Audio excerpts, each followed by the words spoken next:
Notification అయితే మనకి AI engineering services limited ఏఐఈఎస్ఎల్ నుంచి అయితే రిలీజ్ అయిందనమాట.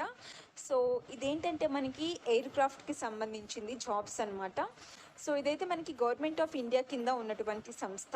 సో ఇందులో ఏంటంటే మనకి like specialising in maintenance, repair and overhaul of air craft and air craft components with a food print at all airports in India.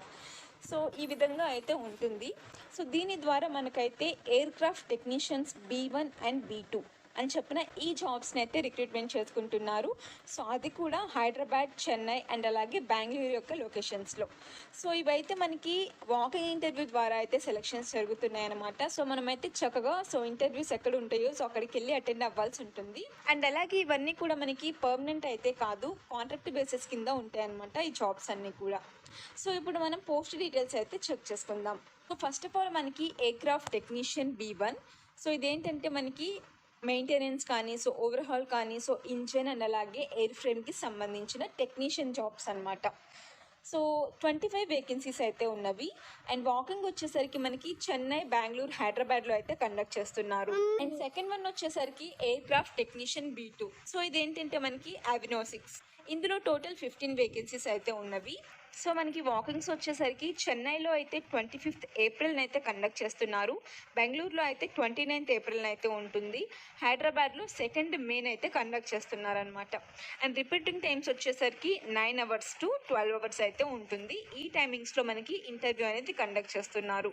So total మనకి 40 vacancies అయితే ఉన్నవండి. And దీనికి age limit చూసుకున్నట్లయితే ఎవరైతే general candidates, EWS candidates ఉన్నారో 35 years వరకు apply చేసుకోవచ్చు.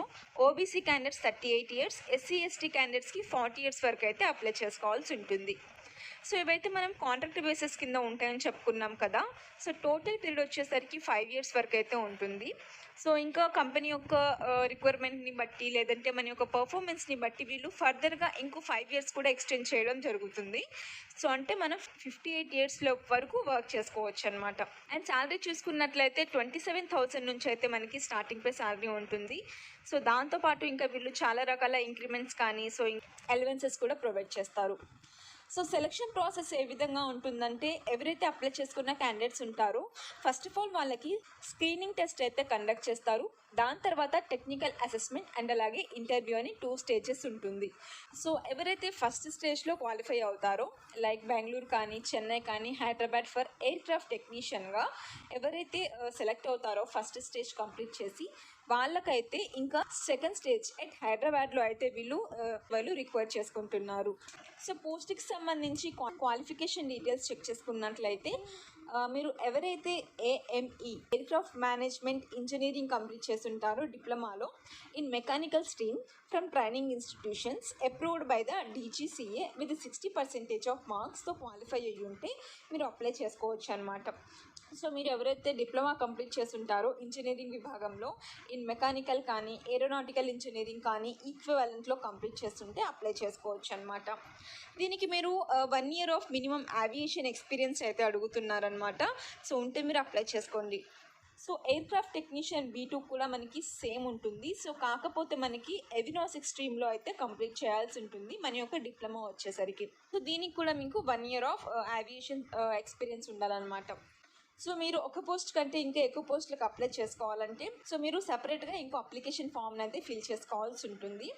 So మనకి వాకింగే conduct చేస్తున్నారు కాబట్టి సో మనం ఆఫ్లైన్ కానీ ఆన్లైన్లో అప్లై చేసుకోని అవసరం లేదు. డైరెక్ట్గా మనకి అప్లికేషన్ ఫామ్ అయితే ఇదే PDFలో ఇచ్చేసారు కాబట్టి సో అప్లికేషన్ ఫామ్ని ఫిల్ చేసుకొని దాంతోపాటు ఇక్కడ కొన్ని డాక్యుమెంట్స్ అయితే ఇచ్చేసారు. ఆల్ ఒరిజినల్ సర్టిఫికేట్స్, ఇంకా experience certificates, date of birth, so అడ్రస్కి సంబంధించిన పాస్పోర్ట్ సైజ్ ఫోటోగ్రాఫ్స్, సో ఇంకేమైనా ఎక్స్ట్రా సర్టిఫికేట్స్ ఉన్నా కూడా అవన్నీ అప్లికేషన్ ఫామ్తో యాడ్ చేసి ఇంటర్వ్యూకి వెళ్ళేటప్పుడు తీసుకువెళ్లాల్సి ఉంటుంది. సో మనకి ఇక్కడ వెన్యూ కూడా ఇచ్చేసారు, ఎక్కడెక్కడ ఉంటుంది అని చెప్పి అడ్రసెస్ కూడా. సో హైదరాబాద్లో అయితే మనకి రాజీవ్ గాంధీ ఇంటర్నేషనల్ ఎయిర్పోర్ట్, శంషాబాద్, హైదరాబాద్లో అయితే ఉంటుందన్నమాట. సో ఇంకా బెంగళూరు, చెన్నైలో అయితే మీరు చెక్ చేసుకోవచ్చు.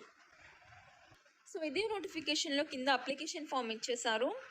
సో మనం కంప్లీట్గా మన యొక్క డీటెయిల్స్ అన్నీ ఎంటర్ చేసుకొని ఏ పోస్ట్కి అప్లై చేసుకుంటున్నామో కూడా ఎంటర్ చేసుకొని ఫోటోగ్రాఫ్ అటాచ్ చేసి ఇంకా మన యొక్క date of birth, father's name, gender, nationality, address, qualification details, so ఏమైనా ఎక్స్పీరియన్స్ ఉంటే వాటి యొక్క details, date, place, signature, so అన్నీ కూడా ఫిల్ చేసుకోవాల్సి ఉంటుందన్నమాట. సో ఈ విధంగా అప్లికేషన్ ఫామ్ ఫిల్ చేసుకొని ఇంకా మనకి ఏవైతే డాక్యుమెంట్స్ ఇచ్చారో అన్నీ అటాచ్ చేసి ఇంటర్వ్యూకి అటెండ్ అవ్వచ్చు. సో ఫ్రెండ్స్, ఇది క్వాలిఫికేషన్స్కి సంబంధించిన డీటెయిల్స్ అండ్ నోటిఫికేషన్కి సంబంధించిన డీటెయిల్స్. సో మీరు డిప్లొమా కంప్లీట్ చేస్తున్నట్లయితే ఏరోనాటికల్ ఇంజనీరింగ్ విభాగంలో సో డెఫినెట్గా అప్లై చేసుకోండి. సో అన్ని వాకింగ్ ఇంటర్వ్యూనే కాబట్టి సో మనకైతే చాలా టైం ఉంది. సో వీడియోని అయితే మీరు క్లియర్గా చెక్ చేసుకొని సో ఇంటర్వ్యూకి అటెండ్ అవ్వండి. సో వీడియో నచ్చినట్లయితే డెఫినెట్గా చిన్న లైక్ చేసేయండి ఫ్రెండ్స్. చాలామంది వీడియోస్ చూస్తున్నారు బట్ లైక్ చేయడం లేదు. సో మీరు లైక్ చేయడం వల్ల నాకు కూడా కొంచెం సపోర్టివ్నెస్ అండ్ సాటిస్ఫాక్షన్గా ఉంటుంది. అండ్ ఈ video me friends and family members కూడా షేర్ చేస్తే సో వాళ్ళకు కూడా ఇన్ఫర్మేషన్ గురించి తెలుస్తుంది. సో ఈ వీడియో కనుక నచ్చినట్లయితే లైక్ చేయండి. అండ్ ఫస్ట్ టైం మన ఛానల్ చూస్తున్న వాళ్ళు సబ్స్క్రైబ్ చేసుకోండి. అండ్ పక్కన ఉన్న బెల్ ఐకాన్ని కూడా యాక్టివేట్ చేసుకోండి. Thank you for watching.